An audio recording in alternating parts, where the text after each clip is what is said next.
In this video, I show you how to fix your Roku TV not connecting to the internet or Wi-Fi. If you found this guide useful, then please consider subscribing, and once you've done that, then please consider leaving a like, and let's get right into this guide. This guide is going to work on all different types of TVs that run Roku TV as well. So if you're finding that your Roku isn't connecting to the internet or your internet just isn't working on it, then let's get into some fixes. The first thing you need to just make sure is that your internet is working. So go onto another device and make sure it is.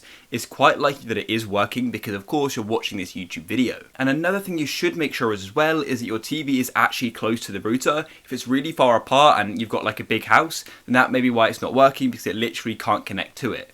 But otherwise, there are some fixes we can try on the TV. So the first thing I recommend doing is just going and restarting the TV. So there are two different ways I like to go and do this. The first way is by unplugging it at the wall. So go to the power outlet and unplug it and wait around 30 seconds just to make sure that all the power completely drains out, okay? And then plug it back in and see if your TV will now go and connect to the internet. If it still isn't working, then there's another restart method we can do using the remote itself. So I'll go through this now. So to do this, what we need to do is go onto the remote like so.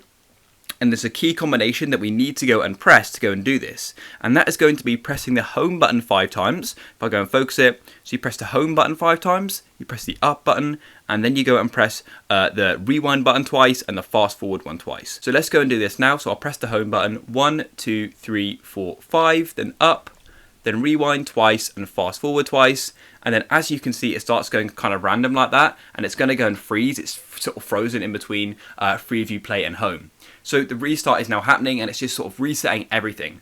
So if your TV is just sort of glitching and that's the reason why it's not connecting to the internet, then it's going to go and be fixed. So we'll wait for this to go and finish, but another thing you can also go and try as well is by connecting your TV to the Ethernet, which is basically a wired connection to your router. So if you've got your router near your TV, then it's worth doing this wired connection. However, after this fix, the wireless should be working. So as you can see, the TV is now just doing a restart, and hopefully after this, we should be able to go and then connect to the internet. Your TV may then go black again and then you'll see this screen again, so literally just wait and be patient for it to do this restart. And that's it. Now you can go and see if your TV can go and connect to the internet. I hope one of these methods did work for you. If they did, please go down below and consider leaving a like. Peace.